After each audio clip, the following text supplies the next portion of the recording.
विना शूद्र खचले, हे सारे अनर्थ एका अविद्येने केले, हे सारे अनर्थ एका अविद्येने केले. हे ज्यांनी ठासून सांगितलं, ज्यांनी फक्तच स्त्री शिक्षणाची नाही तर शिक्षणाची दारं खुली करून दिली, त्या महात्मा ज्योतिबा फुले आणि सावित्रीबाई फुले यांच्या चरणी नतमस्तक होते आणि माझ्या व्याख्यानाला किंवा माझ्या विषयांच्या मांडणीला सुरुवात करते. तर पहिला मला दिला गेलेला विषय जो आहे तो व्यसनाधीनता. आज जर बघितलं, आजची सध्याची जर पिढी बघितली तर ही पिढी अगदी खूपच जास्त व्यसनाधीनतेच्या मागे लागलेली आहे किंवा खूप जास्त ती व्यसनाधीनतेत वाहत चाललेली आहे आणि गुरफटत चाललेली आहे असं मला वाटतं. मग त्यामध्ये व्यसन कोणतं असेल तर एक तर व्यसन मग ते तंबाखू खाणं असेल, सिगरेट ओढणं असेल किंवा दारू पिणं असेल, यासारखी बरीचशी व्यसनं आहेत. आणि त्याही पेक्षा जास्त जी व्यसनं होती ही व्यसनं मला वाटतंय आमच्या पिढीला, म्हणजे मी असेल किंवा सर जे बसलेले किंवा मॅडम असेल, यांना सगळ्यांना आम्हाला ही जी व्यसनं आहेत त्या गोष्टी वाईट कृत्य आहेत इथपर्यंत माहित होतं आणि इथपर्यंतची हीच व्यसनं आम्हाला माहित होती. पण त्याही पुढे जो आता जर विद्यार्थ्यांच्याकडे जर लक्ष देऊन बघितलं, म्हणजे जे हायस्कूलला जाणारे विद्यार्थीच फक्त मी बोलत नाही, अगदी 5वी 6वीच्या विद्यार्थ्यांच्याकडे जरी लक्ष देऊन बघितलं तर गांजासारखा एक प्रकार, ज्या प्रकारानं अक्षरशः विद्यार्थ्यांना वेड लावलं, म्हणजे मला तरी माहित सुद्धा नव्हतं. कारण का मला हा अनुभव जेव्हा मी माझ्या वयाची काहीतरी 16-17 वर्षाची होते असेल त्यावेळेला मला हा प्रकार जो समजला तो लहान मुलांकडूनच समजला. अवघी 4वी 5वीची मुलं, मी दुकानात गेले होते आणि त्यावेळेला फेविबॉन्ड सारखा काहीतरी पदार्थ आणि तो पदार्थ ती विकत घेत होती. ज्या वेळेला मी त्या मुलांना विचारलं यातून काय करणार आहात, मला वाटलं की फेविकॉल किंवा फेविबॉन्ड यासारखा हा पदार्थ जो आहे तो की क्राफ्ट साठी ती वापरत असतील. पण ज्या वेळेला ती मुलं काहीही न बोलता ती घेतली आणि पळून गेली, त्यावेळेला दुकानदाराला विचारलं की नक्की ही मुलं कशासाठी घेतात. त्यावेळेला दुकानदाराने सांगितलं काय नाही तर ते फेविबॉन्डचे आहे, ते प्लास्टिक पिशवीवरती म्हणे काहीतरी ओतायचं आणि एकमेकावरती घर्षण केलं आणि ते जर ओढलं तर गांजा जसा ओढला जातो त्या पद्धतीनं त्याची म्हणे नशा होतो.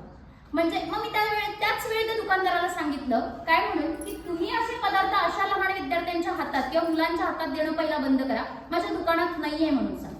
आणि हाच भाग आहे की व्यसनाधीनता किंवा व्यसनाच्या पाठी मुलं का लागतात किंवा कशा पद्धतीने लागतात. कुणी कुणाला व्यसन करा असं सांगत नाही, इव्हन घरात सुद्धा आई बापांना नको असतं, पण मुलं जे आहेत ते अनुकरणीय. अगदी लहान मूल बघा तुम्ही, आपण जसं घरात त्या लहान मुलाशी बोलू तसं त्या मुलाचं वर्तन निर्माण होतं किंवा त्या मुलावरती तसेच संस्कार होतात. म्हणजे घर सुद्धा तितकंच महत्वाचं आहे.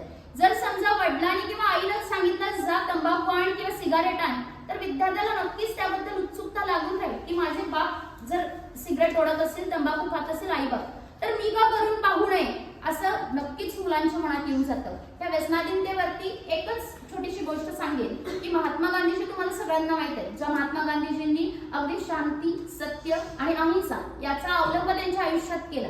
पण ज्यावेळेला महात्मा गांधीजी सुद्धा शालेय वयात शिक्षण घेत होते तेव्हा महात्मा गांधीजींना सुद्धा सिगारेट ओढण्याचा मोह झालेला होता आणि त्यांनी सिगारेट ओढली सुद्धा. त्यांनी माय एक्सपेरिमेंट विथ ट्रुथ हा जो त्यांचा माझे सत्याचे प्रयोग हे जे त्यांचं आत्मचरित्र आहे त्या आत्मचरित्रात नक्कीच त्यांनी लिहून ठेवलंय. ज्या गोष्टी आहेत त्या खऱ्या लिहून ठेवले की त्यांनी मान्य केलंय की मी सिगारेटचा झुका घेऊन बघितला किंवा मी सिगारेट ओढून बघितली. अक्षरशः ती सिगारेट ओढण्यासाठी स्वतःच्या वडिलांच्या खिशातले पैसे सुद्धा त्यांनी चोरलेले होते.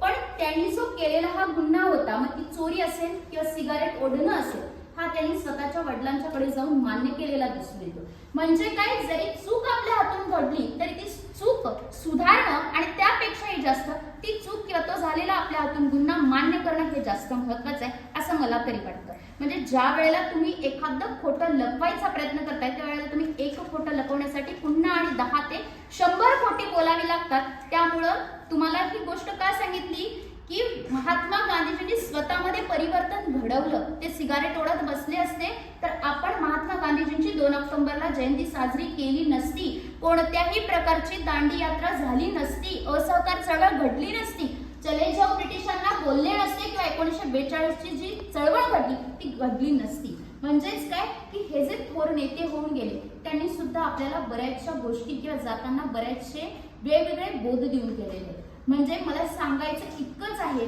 की जी काही व्यसनाधीनता आहे, तुम्हाला जर त्या व्यसनाधीनतेपेक्षा मला तरी वाटतं, म्हणजे मी जेव्हा मग ते साधं तंबाखू खाणारे असू देत, सिगारेट ओढणारे असू देत किंवा दारू पिणारे असू देत, अशी व्यक्ती ज्या वेळेला माझ्या समोर येते त्यावेळेला त्या व्यक्तीला फक्त माझं सांगणं एकच असतं की ते सगळे पदार्थ जे नशिले पदार्थ आहेत, जे शेवटी स्वतःचं शरीरच मारणार आहेत, एक एक अवयवाला जर ते संपवणार आहेत, तर त्यापेक्षा तुम्ही फळं खा, तुम्ही सुकामेवा खा, जे ड्रायफ्रुट्स आहेत ते खा, चांगल्या काहीतरी गोष्टी ज्यातून आपल्या शरीराला पोषक तत्व मिळतील त्या गोष्टी काहीतरी खा. पण ही जी व्यसनाधीनता आहे ती व्यसनाधीनता तुमच्यापासून लांब ठेवा, असं माझं नेहमी सांगणं असतं. आणि मला सुद्धा आज ह्या निमित्तानं ज्या वेळेला तुम्ही बोलवलं त्यावेळेला मला पुन्हा सांगावं असं वाटतं की ही सगळी जी व्यसनं, जे गल्लीतल्या कोपऱ्यावरती उभारणारे मोठे दादा लोक असतात किंवा भाई लोक तुम्ही म्हणताय, ज्याचं अट्रॅक्शन आमच्या मुलांना आता खूप जास्त आहे.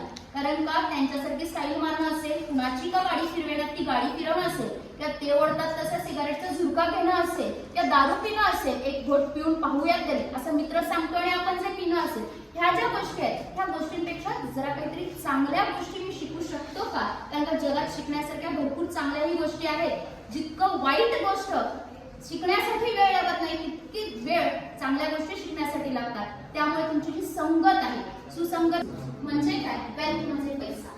जर तुमच्याकडचा मोबाईल घेता येईल, पाहिजे तसला मोबाईल घेता येईल, पाहिजे तितक्या सुखात